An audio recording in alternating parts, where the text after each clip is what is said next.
Hello साथियों, जय हिंद। साथियों, दिल्ली पुलिस कांस्टेबल एग्जाम 2023 के लिए आज हम लोग देखेंगे प्रीवियस ईयर क्वेश्चन पेपर। ध्यान रखिएगा साथियों, यह क्वेश्चन पेपर है 27 नवंबर 2020 का। ठीक है, ध्यान रखिएगा। मॉर्निंग शिफ्ट का पेपर है और प्रैक्टिस सेट नंबर 1 है। जितने भी सेट हुए हैं मैं आपको सारे प्रैक्टिस सेट कराऊंगा। तो आपको करना क्या है साथियों, चैनल को सब्सक्राइब कर लेना है, बेल आइकन प्रेस कर देना है, ताकि अब जो है डेली क्लासों का नोटिफिकेशन आपको सबसे पहले मिले।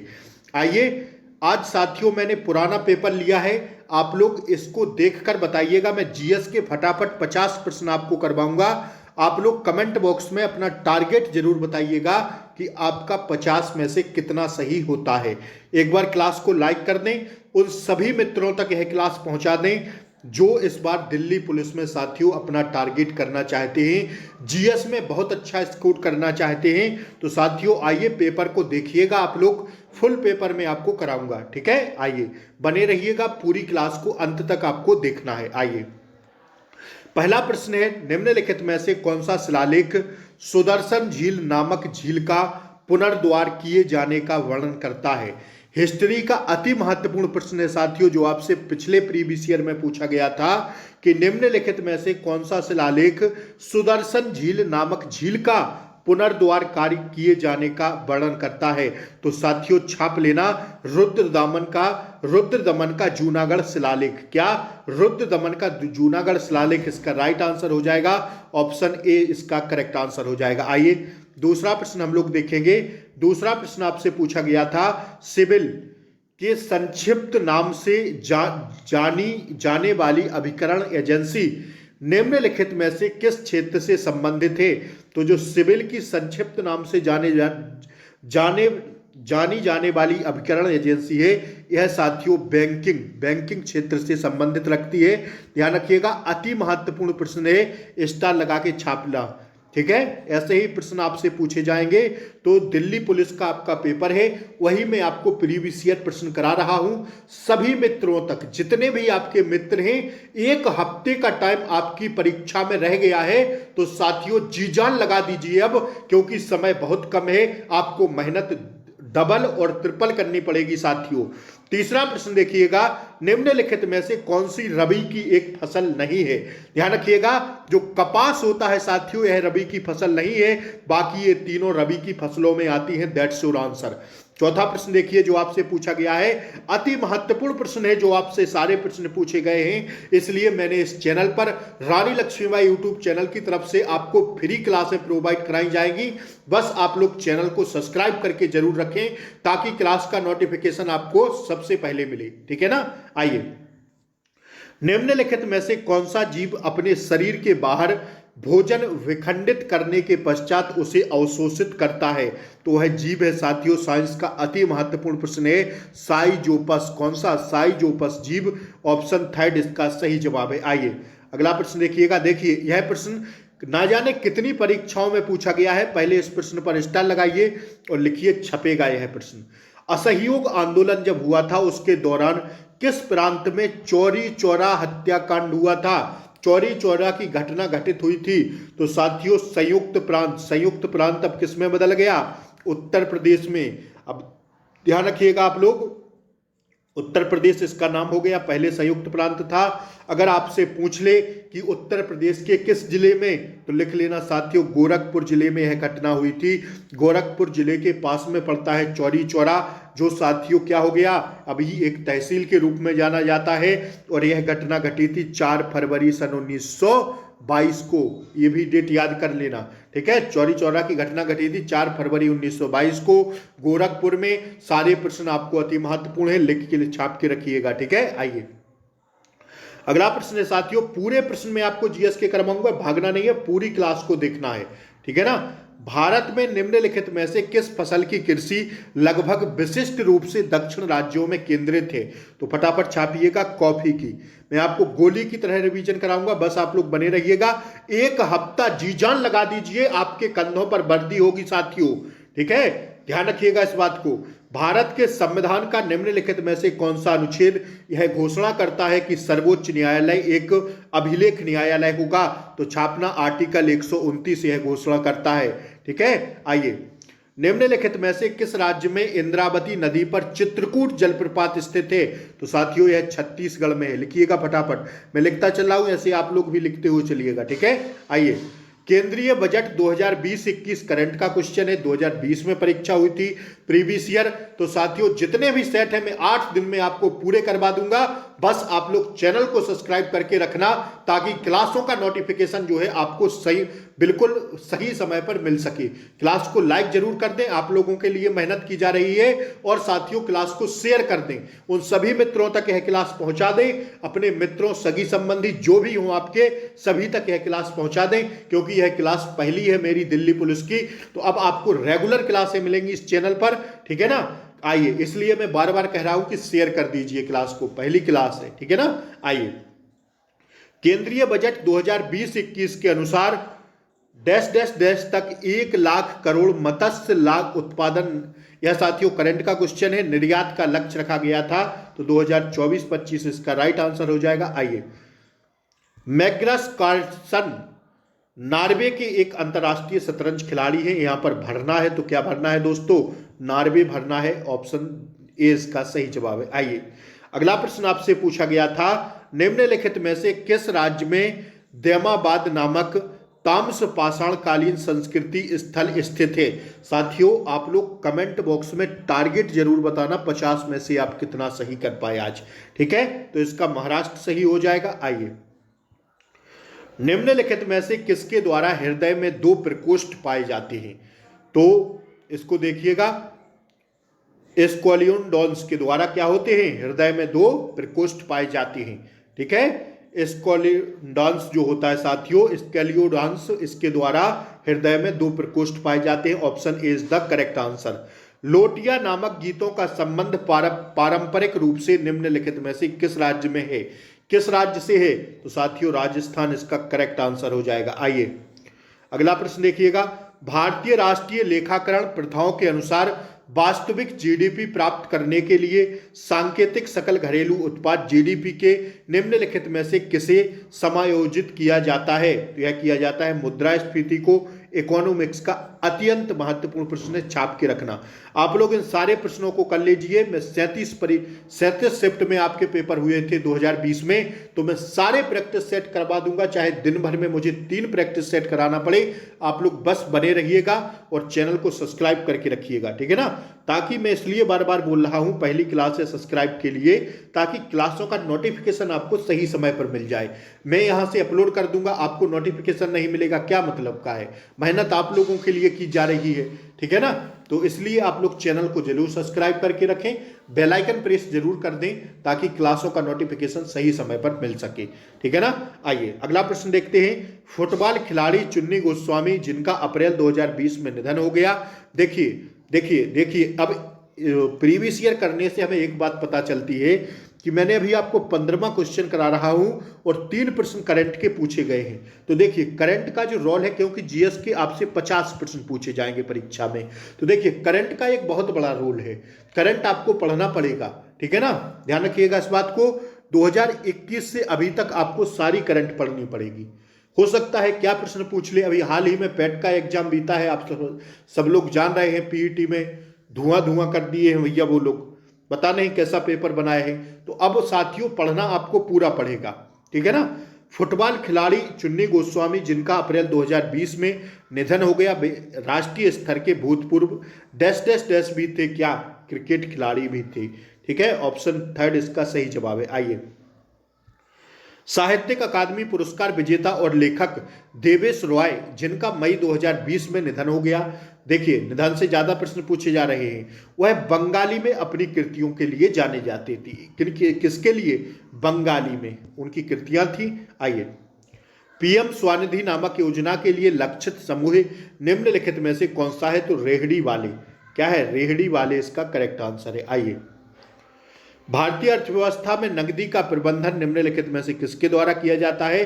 तो जो नकदी का प्रबंधन किया जाता है भारतीय अर्थव्यवस्था में, यह भारतीय रिजर्व बैंक में किया जाता है, ठीक है, भारतीय रिजर्व बैंक द्वारा किया जाता है। आइए, निम्नलिखित में से किस फसल की आनुवांशिक रूप से संवर्धित किस्म को भारत में उगाने की अनुमति है? तो कपास को। ठीक है, ध्यान रखिएगा, किसको? कपास को। ऑप्शन थर्ड इसका सही जवाब होगा। आइए, भारत के संविधान में निम्नलिखित में से किस अनुच्छेद में यह उल्लेख किया गया है कि राज्य ग्राम पंचायतों के संगठित करने के लिए कदम उठाएगा? तो आर्टिकल 40 में यह बात की गई है।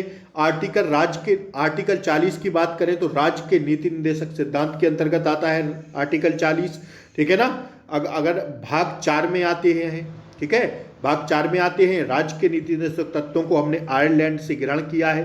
ठीक है, आयरलैंड से लिया है इन्हें। ठीक है, यह सारे प्रश्न थे और 36 से 51 तक भारतीय संविधान में इनका उल्लेख किया गया है। भाग 4 के अंतर्गत आते हैं, आयरलैंड से लिए हैं। और अनुच्छेद 40 में क्या आता है? राज्य पंचायतों के संगठन के लिए कदम उठाएगा, राज्य ग्राम पंचायतों के संगठन के लिए कदम उठाएगा। आर्टिकल 40 यह कहता है। साथियों, आर्टिकल 32 में भीमराव अंबेडकर ने वो कहा है संविधान की आत्मा, आर्टिकल 32 को। यह भी प्रश्न आपसे पूछ देता है। ठीक है ना, तो सारे पॉइंटों को ध्यान रखिएगा। अगला प्रश्न देखिए, भारत का निम्नलिखित में से कौन सा समुद्र तट अरब सागर का नहीं है? तो राधा नगर बीच जो है यह अरब सागर का नहीं है, बाकी ये तीनों अरब सागर के अंतर्गत आते हैं। आइए, ईस्ट में अवयवी श्वसन के दौरान निम्नलिखित में से कौन से उत्पादन बनते हैं? तो ethanol plus carbon dioxide plus ऊर्जा। ध्यान रखिएगा, यह तीनों बनते हैं। That's your answer. ठीक है ना, देख लीजिए, चाहे तो स्क्रीनशॉट ले लीजिए। आइए, अगला प्रश्न देखते हैं हम लोग। जिस दर पर किसी देश का केंद्रीय बैंक अपने क्षेत्र में वाणिज्यिक बैंकों के धन उधार देता है, उसे निम्नलिखित में से क्या कहा जाता है? तो उसे कहते हैं साथियों रिवर्स रेपो दर। छापना इसको अति महत्वपूर्ण प्रश्न है। रिजर्व रेपो दर कहते हैं, रिवर्स रेपो दर। ठीक है ना, इसको प्रश्न को छाप लेना साथियों, स्टार लगा के। यह प्रश्न छपेगा, आप लोग देख लेना आपके एग्जाम में। आइए, क्योंकि कुछ प्रश्न ऐसे हैं होते हैं साथियों, ध्यान रखिएगा आप लोग इस बात को, कि वो सीधे सी परीक्षा में पूछे जाते हैं। प्रीवियस ईयर का मतलब यही होता है। ठीक है ना, विशेष ध्यान रखिए। आइए, मानव तंत्रिका तंत्र के संदर्भ में तंत्रिका कोशिका का निम्नलिखित में से कौन सा भाग सूचनाएं प्राप्त करता है? तो ध्यान रखिएगा, वह प्राप्त करता है दुर्मास्म डेंड्राइट। ठीक है, यह क्या करता है? यह तंत्रिका तंत्र का सबसे कौन सा भाग है जो सूचनाएं प्राप्त करता है? तो ऑप्शन थर्ड इसका सही जवाब है। आइए, निम्नलिखित में से कौन भारत के द्वितीय उपराष्ट्रपति हैं? देखिए, जाकिर हुसैन कौन से हैं? द्वितीय। आप लोग फटाफट कमेंट बॉक्स में बताइएगा, पहले उपराष्ट्रपति कौन थे भारत के? फटाफट बताइएगा कमेंट बॉक्स में। ठीक है, आइए, अलेक्जेंडर डेल रिम्पल पुरस्कार निम्नलिखित में से किस देश के जलमाप कार्यालय द्वारा प्रदान किया जाता है? कौन सा? अलेक्जेंडर डेल रिम्पल पुरस्कार तो यूके द्वारा दिया जाता है। ठीक है, आइए, निम्नलिखित में से किसने United Nations military gender advocate of the year 2019 द्वारा किया है? तो यह किया है साथियों सुमन गोस्वामी ने। छाप के रखिएगा, ऑप्शन 4 इसका सही जवाब है। आइए, वर्ण परिचय नामक पुस्तक निम्नलिखित में से किसने लिखी है? तो ईश्वर चंद्र विद्यासागर ने यह पुस्तक लिखी है, वर्ण परिचय। ठीक है, अति महत्वपूर्ण प्रश्न है, छाप के रखना। आइए, अगला प्रश्न है, जुलाई 2020 में केंद्र सरकार ने प्रेरक दौर सम्मान नामक एक पुरस्कार प्रारंभ करने की घोषणा की है। यह पुरस्कार निम्नलिखित में से किस क्षेत्र से संबंधित है? तो यह पुरस्कार है साथियों स्वच्छता से संबंधित। किससे? स्वच्छता से संबंधित है। ऑप्शन क्या हो जाएगा? 2 वाला इसका राइट आंसर हो जाएगा। ठीक है, आइए, 1946 में अंतरिम सरकार में रक्षा मंत्री के रूप में निम्नलिखित में से किसने नियुक्त किया गया है? 1946 में, फटाफट छापिएगा इसको, अंतरिम सरकार में रक्षा मंत्री के रूप में निम्नलिखित में से किसे नियुक्त किया गया है? तो यह किया गया है साथियों बलदेव सिंह को। किसको? बलदेव सिंह इसका एकदम करेक्ट आंसर हो जाएगा। ठीक है ना, 30 प्रश्न हो गए हैं, अभी और प्रश्न बचे हैं, मैं आपको करवा रहा हूं, आप लोग बस बने रहिएगा चैनल पर। ठीक है साथियों, इस बार आपको वर्दी ले लेनी है, बिल्कुल भी घबराना नहीं है, बस बने रहिएगा चैनल पर। मैं आपको भरपूर प्रैक्टिस करा दूंगा आपके एग्जाम तक। प्राचीन कालीन लॉर्ड खान नामक मंदिर निम्नलिखित में से किस स्थान पर स्थित है? तो यह एहोल में स्थित है। कहां पर? एहोल में यह मंदिर स्थित है। ठीक है ना। अगला प्रश्न देखिएगा, अगर आप लोग साथियों मेरे साथ थोड़ा सपोर्ट करेंगे तो मैं ढंग से आपकी तैयारी करवा दूंगा। बस आप लोग चैनल को सब्सक्राइब कर लें और जो है क्लास को शेयर कर दें। एक साथी मेरा इस क्लास को 10 बार शेयर करेगा। ठीक है, आप अपने इंस्टा फेसबुक जहां भी लगाएं साथियों, मेरा सपोर्ट होगा इसमें। तो एक साथी अगर 10 बार क्लास को शेयर करेगा तो मेरा काम साथियों, आप लोगों का सपोर्ट मेरे लिए बहुत जरूरी है। ठीक है ना। तो आप लोग प्लीज अगर सपोर्ट करेंगे तो मैं आपको रेगुलर क्लासें प्रोवाइड कराता रहूंगा। भारत के निम्नलिखित में से किस वायसराय द्वारा की गई घोषणा को अगस्त प्रस्ताव कहा जाता है? अगस्त प्रस्ताव लॉर्ड लिंथगो के द्वारा। ठीक है, किसके द्वारा? लॉर्ड लिंथगो के द्वारा यह घोषणा की गई थी अगस्त प्रस्ताव की। भारत में निम्नलिखित में से किस वायसराय द्वारा की गई घोषणा को अगस्त प्रस्ताव कहा जाता है? ठीक है, तो ऑप्शन सी इसका सही जवाब है। आइए, भारतीय कृषि के संदर्भ में वेबर, दहिया और पोडू शब्द निम्नलिखित में से किसके स्थानीय नाम हैं? तो यह खेती का आदिम स्वरूप होता है। ठीक है, आइए, निम्नलिखित में से कौन सा स्तनपायी जीव रेशे फाइबर का एक सामान्य स्रोत नहीं है? तो वह साथियों जेब्रा। ठीक है, यह क्या है? यह रेशे फाइबर का एक सामान्य स्रोत नहीं है। आइए अगला प्रश्न देखिएगा, निम्नलिखित में से कौन सी ग्रंथि मानवों में शारीरिक विकास को विनियमित करने वाला हार्मोन स्रावित करती है? तो वह साथियों पीयूष पिट्यूटरी, जिसे हम लोग पीयूष ग्रंथि कहते हैं। ठीक है ना, दैट्स योर आंसर। आइए, पावलकुट नामक जनजातीय पर्व पारंपरिक रूप से निम्नलिखित में से किस राज्य से संबंधित है? तो यह साथियों मिजोरम राज्य से संबंधित है। छापिएगा फटाफट, मिजोरम राज्य से यह संबंधित है। आइए, धमेख स्तूप निम्नलिखित में से किस राज्य में स्थित है? तो यह साथियों उत्तर प्रदेश के अंतर्गत आता है। धमेख स्तूप निम्नलिखित में से किस राज्य में स्थित है? तो यह साथियों उत्तर प्रदेश के अंतर्गत आता है। आइए, 1993 में निम्नलिखित में से कौन दिल्ली की राष्ट्रीय राजधानी क्षेत्र के प्रथम मुख्यमंत्री थे? तो वह थे मदन लाल खुराना। देखिए कैसे कैसे प्रश्न आपसे पूछ लिए जाते हैं, तो बस आपको यही तो प्रीवियस ईयर से देखना है भैया कि किस टाइप का प्रश्न हमसे पूछा जाएगा, किस चीज पर हमें पकड़ बनानी है। प्रीवियस ईयर का मतलब यही होता है। भारत के संविधान में निम्नलिखित में से किस संशोधन द्वारा केंद्रीय मंत्रिमंडल में मंत्रियों की संख्या की एक सीमा निर्धारित की गई है? तो 91 में संविधान संशोधन द्वारा यह प्रस्ताव किया गया कि केंद्र में मंत्रिमंडल की संख्या को एक सीमा के तहत निर्धारित किया जाता है साथियों, 91वां संविधान संशोधन करके। आइए, सितंबर 2020 में जारी मूडीज पूर्वानुमान के अनुसार वित्तीय 2021-22 के दौरान भारतीय अर्थव्यवस्था की वृद्धि दर कितनी रहेगी? तो 10.6%। यह करंट का प्रश्न है, स्टार लगा के छापना। ठीक है ना। आइए, जून 2020 में विश्व बैंक द्वारा जारी अनुमानों के अनुसार भारत की अर्थव्यवस्था में वित्तीय वर्ष 2020-21 के दौरान डैश डैश डैश की गिरावट होने की संभावना है। तो कितनी है? 3.2% गिरावट होने की संभावना है। ऑप्शन बी इसका सही जवाब है। आइए, पुरुष विश्व मुक्केबाजी चैंपियनशिप 2021 की मेजबानी का अधिकार भारत के बजाय निम्नलिखित में से किस देश में को दिया गया है? तो यह सर्बिया को दिया गया है। करंट का प्रश्न है। आइए, 2021 की मेजबानी का अधिकार। आइए, जनवरी 2020 में सरस्वती सम्मान के लिए चयनित प्रतिष्ठित लेखक और कवि वासुदेव मोही भाषा में अपनी कृतियों के लिए जाने जाते हैं? तो यह सिंधी भाषा में जाने जाते हैं।